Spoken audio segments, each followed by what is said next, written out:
जय माता दी दोस्तों। कल हमने प्रिंसिपल क्लॉज, सबऑर्डिनेट क्लॉज और कोऑर्डिनेट क्लॉज के बारे में सीखा था। अब चूंकि हमको एक प्रॉपर आइडिया लग चुका है कि प्रिंसिपल क्लॉज को कैसे फाइंड आउट करते हैं, कोऑर्डिनेट क्लॉज को कैसे फाइंड आउट करते हैं और सबऑर्डिनेट क्लॉज को कैसे फाइंड आउट करते हैं, तो अब इसके आगे हम चलते हैं। सिंपल सेंटेंस आज हम देखेंगे, लेकिन उसके पहले मुझे ऐसा लगता है कि हमको थोड़ा सा आइडिया ले लेना चाहिए सब्जेक्ट और प्रेडिकेट के बारे में, कि सब्जेक्ट क्या होता है और प्रेडिकेट क्या होता है। क्लियर? आइए, what is subject? What is subject? Clear? इसको हिंदी में आप कर्ता कहते हैं। क्या? कर्ता मीन्स करने वाला, राइट? इसको इंग्लिश में हम आप समझे पहले। What we talk about, what we talk about, what we talk about means जिसके बारे में हम आप बात करें।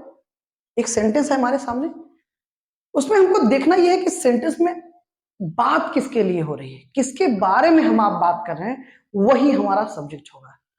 What we talk about, what we talk about, that is called subject. जिसके बारे में हम आप बात करते हैं वो सब्जेक्ट होता है। क्लियर?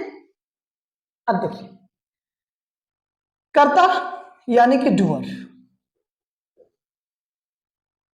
कर्ता यानी कि डूअर मीन्स करने वाला।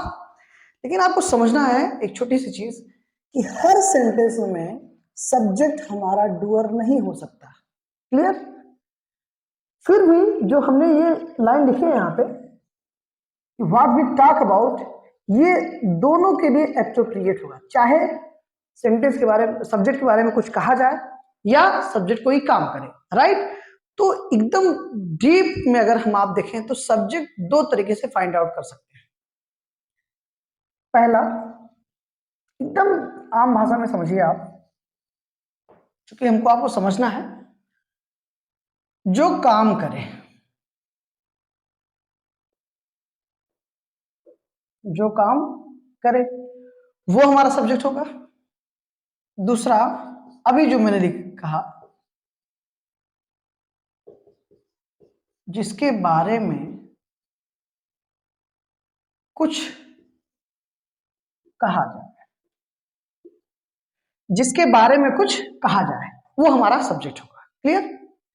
व्हाट वी टॉक अबाउट, जिसके बारे में कुछ कहा जाए वो हमारा सब्जेक्ट होगा, जो काम करे वो सब्जेक्ट होगा, यानी कि doer. Clear?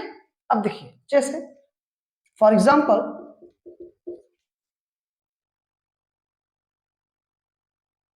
Sohan is a handsome boy. दूसरा सेंटेंस हमने लिया,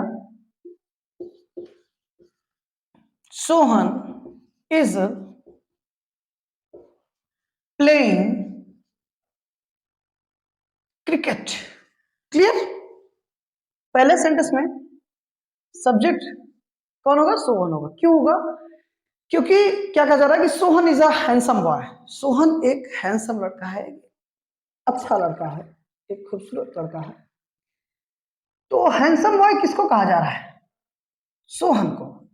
सोहन के बारे में जो एडिशनल इंफॉर्मेशन है हमारे पास, वो क्या है? Is a handsome boy. Clear? तो यहां पर सोहन हमारा क्या होगा? सब्जेक्ट होगा। क्या होगा? सब्जेक्ट होगा। ठीक? क्योंकि सारी बात किसके बारे में हो रही है? सोहन के बारे में। यहां पर सोहन इस सेंटेंस में हमारा डूअर नहीं है, क्योंकि यहां पर कोई एक्शन नहीं हो रहा है, कोई काम नहीं हो रहा है। तो जब काम ही नहीं हो रहा है तो उसको करेगा कौन? राइट? तो इस सेंटेंस में सिर्फ और सिर्फ सोहन के बारे में कुछ कहा जा रहा है, इसलिए हमारा सेंटेंस में सोहन क्या है? सब्जेक्ट है। दूसरा सेंटेंस देखते हैं, Sohan is playing cricket. Sohan cricket खेल रहा है। यहां पर वर्ब क्या है? Is playing. Clear? Is helping verb है, प्लेइंग मेन वर्ब है। क्लियर? क्रिकेट उसका ऑब्जेक्ट है। क्रिकेट खेल कौन रहा है? यहां पर एक्शन हो रहा है, काम हो रहा है खेलने का। तो खेल कौन रहा है? सोहन खेल रहा है, तो यहां पर सब्जेक्ट हमारा कौन है? सोहन है, जो कि इस सेंटेंस में ये हमारा क्या है? डूअर है, काम को कर रहा है। क्लियर? पहले सेंटेंस में सोहन डूअर नहीं है, सब्जेक्ट हमारा डूअर नहीं है क्योंकि इसमें कोई काम नहीं हो रहा है। दूसरे सेंटेंस में सब्जेक्ट हमारा डूअर है क्योंकि वो एक एक्शन को परफॉर्म कर रहा है, काम कर रहा है। राइट? अब ये दोनों चीजें बेसिकली अगर आप देखें तो घुमा फिरा के बात किसके बारे में हो रही है? चाहे ये कहा जा रहा है कि हैंडसम बॉय, सोहन को कहा गया, चाहे ये कहा जा रहा है कि क्रिकेट खेल रहा है, कौन खेल रहा है? सोहन खेल रहा है। तो बात किसके बारे में हो रही है? सोहन के ही बारे में हो रही है। तो दोनों सेंटेंसेस में सब्जेक्ट हमारा कौन है? सोहन है। ज्यादा डिफरेंशिएट करने के लिए, ज्यादा बेहतरी से समझने के लिए हम दो तरीके से समझ सकते हैं कि सेंटेंस में जो काम करेगा वो हमारा सब्जेक्ट होगा, जिसके बारे में कुछ कहा जाएगा वो हमारा सब्जेक्ट होगा। ये दो तरीके हैं सब्जेक्ट को फाइंड आउट करने के। क्लियर? अब एक चीज आप समझे, सब्जेक्ट हमारा क्लियर हो गया। अब हम समझ लेंगे कि प्रेडिकेट क्या है। क्लियर? आइए, what is predicate? What is predicate? जिसकी हिंदी होती है विधेय। इसकी हिंदी होती है क्या? विधेय। डेफिनेशन होगी what is told about the subject. What is told about the subject? What is told? जो कुछ कहा गया है, ये जो भी सारी चीजें बात कही गई है किसके बारे में? About the subject. सब्जेक्ट के बारे में, मीन्स सब्जेक्ट के बारे में जो कुछ भी कहा जा रहा है that is our predicate. Clear? देखिए सेंटेंस में सब्जेक्ट क्या था हमारा? सोहन था। सोहन के बारे में क्या कहा जा रहा है कि इज अ हैंडसम बॉय। तो इज अ हैंडसम बॉय हमारा क्या हो गया?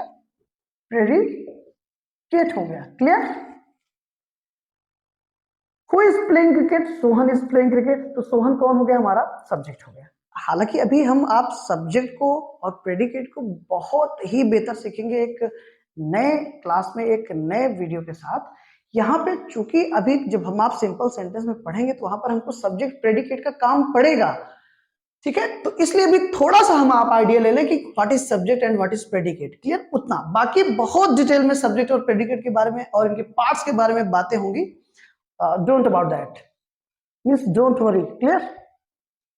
सारी बातें होंगी। What is who is playing cricket? Sohan is playing cricket. Subject कौन हो गया? सोहन हो गया। What is told about the subject means subject के बारे में जो कुछ भी कहा जाएगा वो हमारा क्या होगा? प्रेडिकेट होगा। तो सोहन के बारे में क्या कहा जा रहा है? Is playing cricket. वो क्रिकेट खेल रहा है, तो इज प्लेइंग क्रिकेट हमारा क्या हो जाएगा? प्रेडिकेट हो जाएगा। यस, मीन सब सेंटेंस में सब्जेक्ट जिसके बारे में कुछ कहा जाएगा या जो काम करेगा वो हमारा सब्जेक्ट होगा, और उस सब्जेक्ट के बारे में जो कुछ भी कहा गया है सेंटेंस में that is our predicate. Clear? अब एक खास बात, थोड़ी सी अगर चूंकि एसोसिएशन अगर हम आप बैठाएं तो एक चीज ये देख लीजिएगा, जहां से वर्ब का पोर्शन स्टार्ट हो रहा है, राइट? जहां से भी वर्ब का पोर्शन स्टार्ट हो रहा है, चाहे वो हेल्पिंग वर्ब है चाहे वो मेन वर्ब है, there is no problem at all. जहां से वर्ब का पोर्शन स्टार्ट होगा वहां से लेकर पूरा पूरा जो सेंटेंस होगा वो हमारा प्रेडिकेट बेसिकली होता है। ठीक है? हमेशा नहीं, लेकिन मैक्सिमम नंबर ऑफ केसेस में आप पाएंगे कि जहां से भी हमारा वर्ब का पोर्शन स्टार्ट हो रहा है वहां से लेकर बाकी पूरा हमारा क्या होगा? प्रेडिकेट होगा, क्योंकि सब्जेक्ट को अगर आप छोड़ देंगे तो बाकी बचा हुआ पोर्शन क्या है? प्रेडिकेट है। क्लियर? अब आप देखें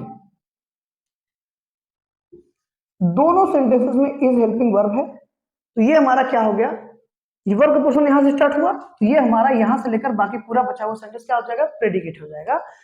उसके पहले जो काम कर रहा है, जिसके बारे में कुछ कहा जा रहा है, वो हमारा सब्जेक्ट होगा। क्लियर? अब एक खास बात जानिएगा, एक चीज विशेष ध्यान दीजिएगा कि जो सब्जेक्ट बनेगा वो दो ही पार्ट्स ऑफ स्पीच होगी, या तो वो नाउन होगी या तो वो प्रोनाउन होगी। नाउन और प्रोनाउन ही सेंटेंस में सब्जेक्ट और ऑब्जेक्ट बनते हैं। दूसरी कोई भी पार्ट्स ऑफ स्पीच सेंटेंस में ना तो सब्जेक्ट बन सकती है और ना ही ऑब्जेक्ट। क्लियर? अब देखिए, जैसे सेंटेंस हमने लिखा, he plays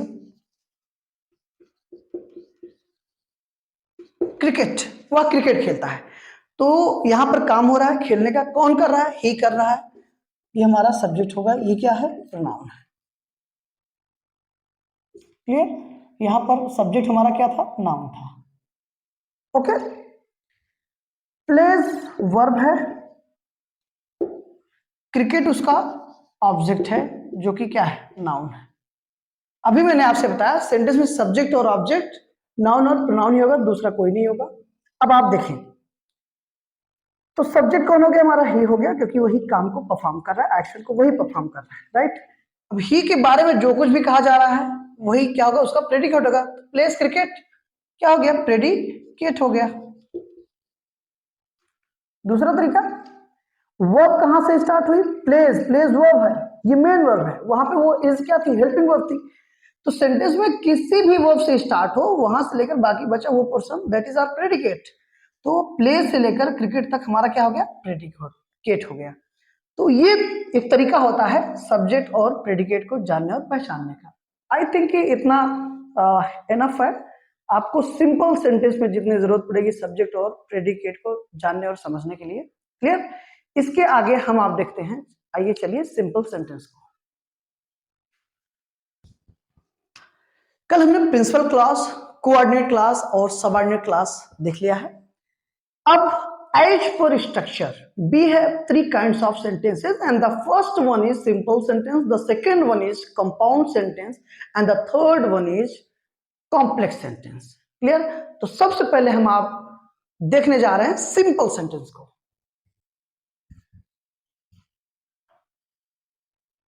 simple sentence. Clear? Simple sentence में एक खास बात समझ लीजिए आप, there is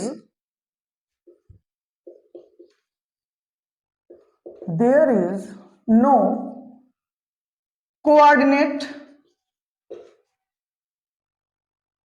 or subordinate clause. Clear? There is no coordinate और सबऑर्डिनेट क्लास। सिंपल सेंटेंस में कोई भी सबऑर्डिनेट या कोऑर्डिनेट क्लास नहीं होती। क्लियर? खूब अच्छे समझ लीजिएगा, सिंपल सेंटेंस में ना तो कोऑर्डिनेट क्लास होगी और ना ही सबऑर्डिनेट क्लास होगी। Clear?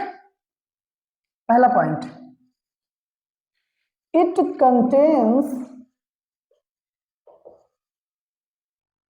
at least one subject and at least one verb. Clear? One subject, one verb. Clear? खूब अच्छे समझ लीजिए। दूसरा पॉइंट इसका क्या है?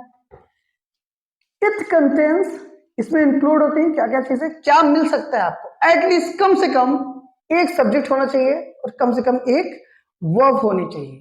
क्लियर? कम से कम एक सब्जेक्ट, एक वर्ब। फिर से याद रखिएगा, there is no coordinate and subordinate class. पहला पॉइंट, सिंपल सेंटेंस में कोई भी कोऑर्डिनेट या सबऑर्डिनेट क्लास आपको नहीं मिलेगी। क्लियर? दूसरा पॉइंट, कम से कम एक सब्जेक्ट और एक प्रेडिकेट होना चाहिए। ठीक है?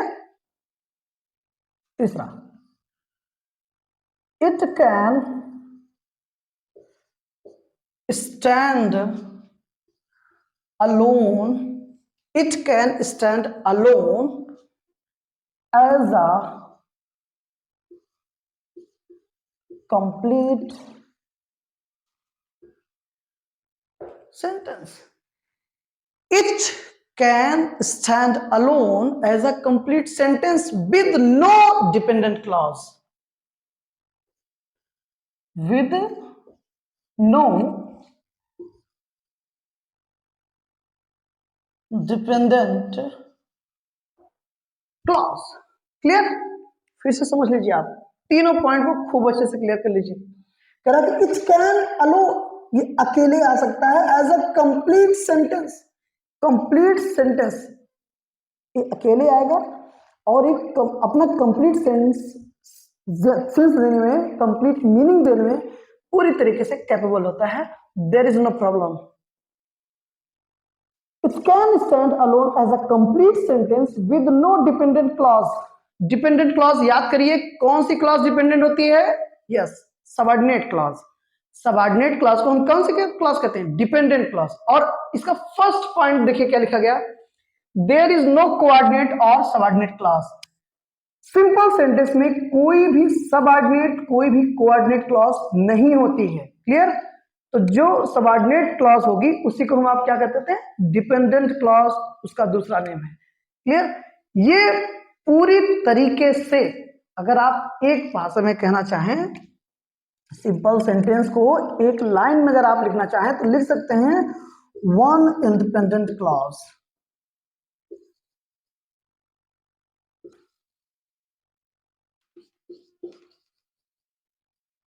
क्लियर? One independent clause. जो सिंपल सेंटेंस होता है ये पूरी तरीके से एक सेंटेंस होगा और वो पूरी तरीके से इंडिपेंडेंट होगा। देयर इज नो कोऑर्डिनेट और subordinate clause. It contains at least one subject and at least one verb. It can stand alone as a complete sentence with no dependent clause. Overall अगर हम आप बात करें तो one dependent clause and that is called simple sentence. Clear? I think simple sentence के बारे में ये सारी चीजें, ये सारी जानकारी आपको जो है वो परफेक्ट आपके दिलो दिमाग तक पहुंच रही होगी। और एक खास बात, जितने भी सेंटेंसेस हम आप बोलते आए हैं, जानते आए हैं, समझते आए हैं, वो एज पर स्ट्रक्चर अगर हम आप बात करें तो वो सारे के सारे सेंटेंसेस सिंपल होंगे। जैसे हमने सीखा ही बॉट अ कार, उसने एक कार खरीदी। क्लियर? अब एज पर फंक्शन अगर आप बात करोगे तो as per function he bought a car कौन सा सेंटेंस होगा? असर्टिव होगा। Very good. But if we talk about as per structure, what's the kind of this type of sentence? That is simple sentence. He bought a car एक simple sentence है। Clear? As per function assertive होगा, as per structure कौन सा होगा? Yes, simple sentence. Clear? अब आइए इसके examples देखते हैं और एग्जाम्पल से ये क्लियर करते हैं कि सिंपल सेंटेंस कितने तरीकों से आ सकता है। याद रखिए कि सिंपल सेंटेंस जरूरी नहीं कि एक ही सब्जेक्ट है और एक ही वर्ब आए। इसके बाद भी सिंपल सेंटेंस में कंपाउंड सब्जेक्ट और कंपाउंड प्रेडिकेट के ऑप्शंस होते हैं, वो भी आपको देखने पड़ेंगे। फिर हम जाके समझ पाएंगे कि सिंपल सेंटेंस में क्या क्या पॉसिबिलिटीज बन सकती हैं। ये एक तरीका है समझने का। एटलीस्ट का मतलब है कम से कम, मतलब अगर कोई सेंटेंस है तो उसमें सब्जेक्ट वर्ब कॉम्बिनेशन होना ही चाहिए। अगर कोई क्लॉज है, सब्जेक्ट वर्ब कॉम्बिनेशन उसमें होगी ही होगी। क्लियर? कोई भी सेंटेंस, कोई भी क्लॉज, सेंटेंस में सब्जेक्ट या वर्ब का होना मस्ट है। क्लियर? आई थिंक इतना क्लियर है। अब हम आप आगे देखते हैं इसके एग्जाम्पल्स को। तो अभी हमने देखा सिंपल सेंटेंस के बारे में, उसकी पूरी पूरी कहानी, कैसे बनेगा, कैसे होता है, क्या क्या चीजें उसमें आएंगी। अब उसके एग्जांपल्स की बात करते हैं। Clear?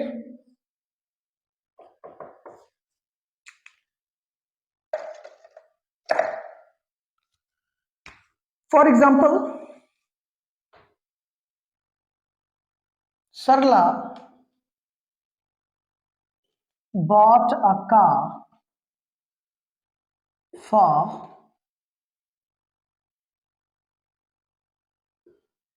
Rupees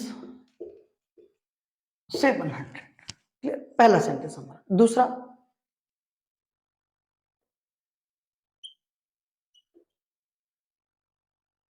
he likes mangoes। आइए देखिए, पहला सेंटेंस है हमारा Sarla bought a car for rupees 700। Means Sarla ने 700 रुपए में एक कार खरीदी। ठीक है? आइए चेक करिए, तो कार किसने खरीदी? खरीदना एक एक्शन है, एक काम है, एक वर्ब है, right. Bought, B2 past and definite tense. उस एक्शन को परफॉर्म किसने किया, किसके बारे में कहा जा रहा है कि कार किसने खरीदा, सरला ने खरीदा, तो सरला क्या हो गई, सब्जेक्ट हो गई। क्लियर। एक सब्जेक्ट एक वर्ब मिला आपको। ये कौन सा सेंटेंस है, सिंपल सेंटेंस है। पहली कहानी यही है कि ध्यान दीजिए, इसमें 3 तरीके के सेंटेंसेस आएंगे। अगर हम आप सिंपल सेंटेंस की बात करें तो यहां पे आपको 3 चीजें मिलेंगी। पहला, one subject and one verb.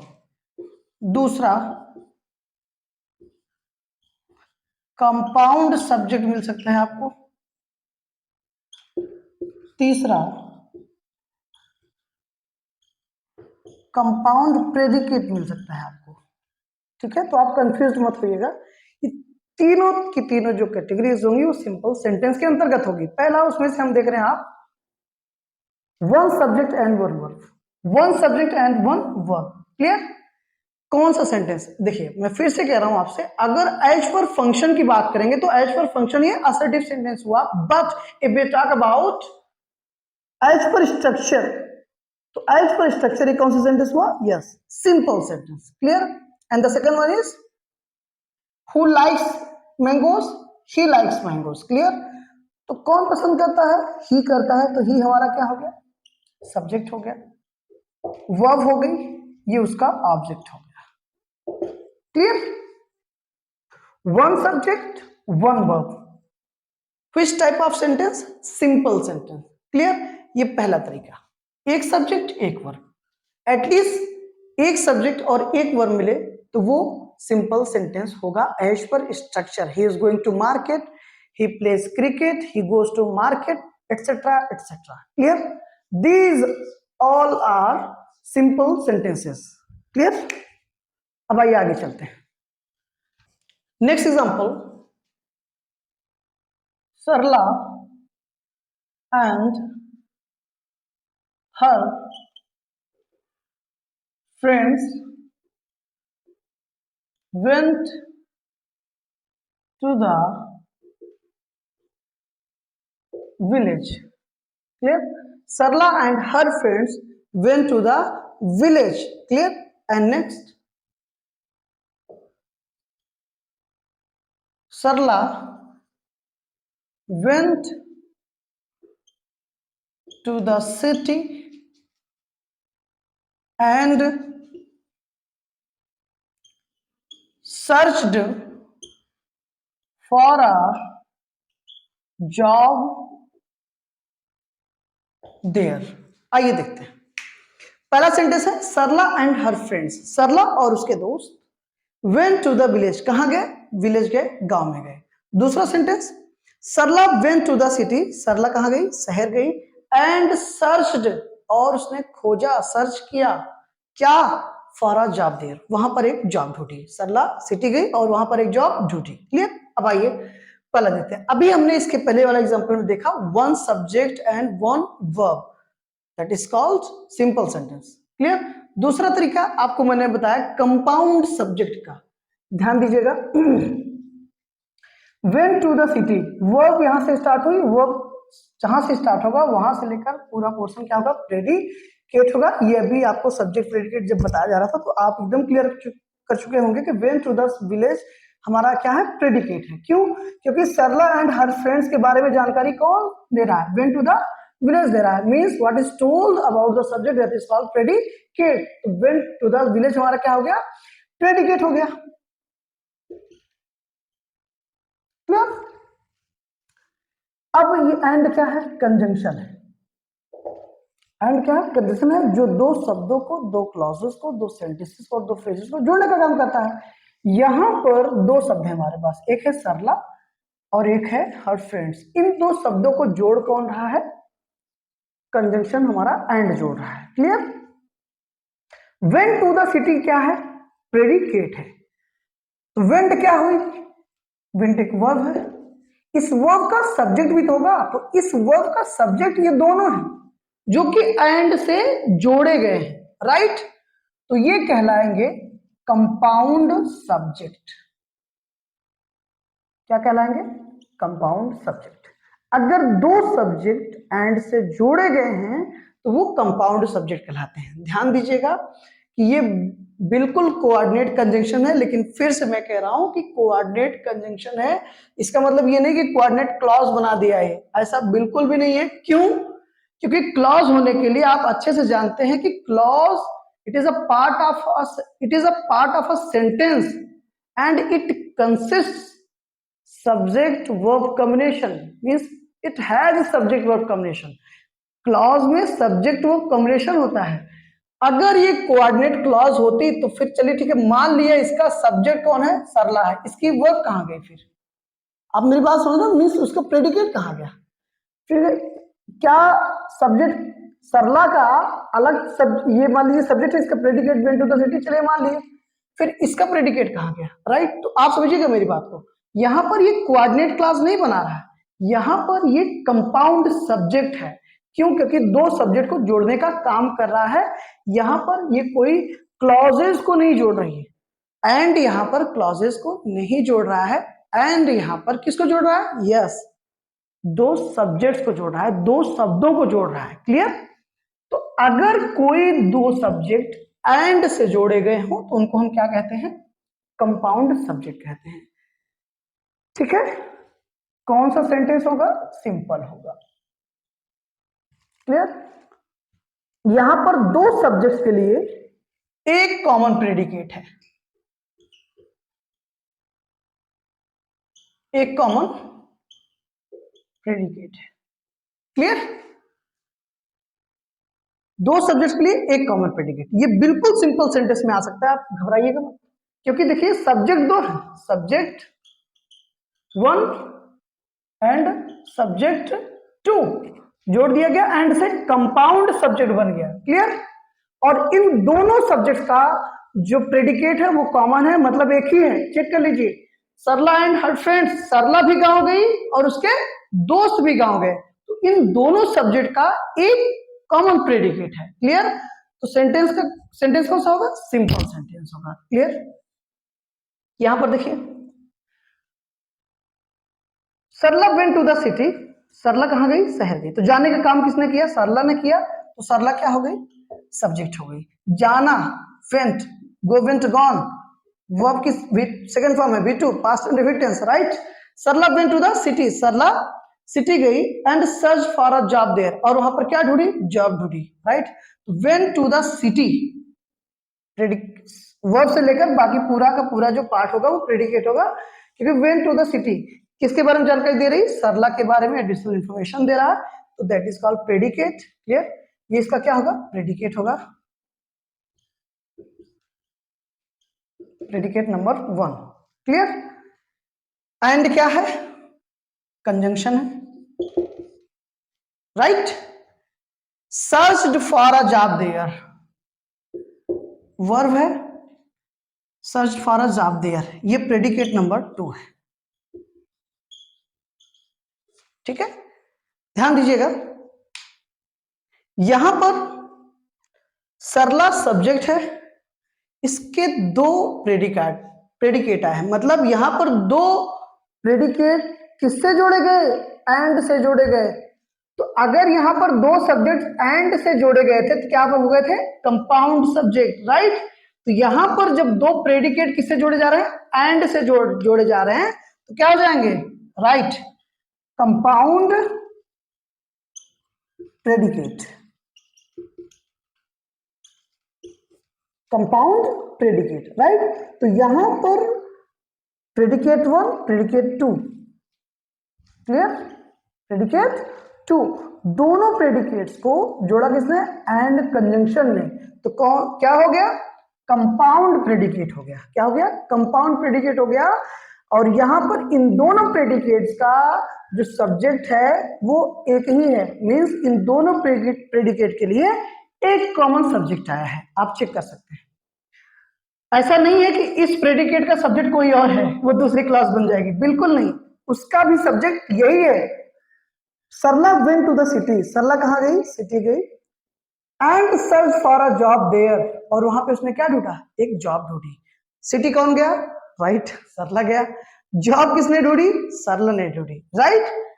तो आई थिंक आपको एकदम क्लियर हुआ होगा कि यहां पर दो प्रेडिकेट्स के लिए एक कॉमन सब्जेक्ट है, और पहले सेंटेंस में क्या था कि दो सब्जेक्ट्स के लिए एक कॉमन प्रेडिकेट था, यहां पर दो प्रेडिकेट्स के लिए एक कॉमन सब्जेक्ट है, और ये भी सेंटेंस हमारा कौन सा हुआ, सिंपल।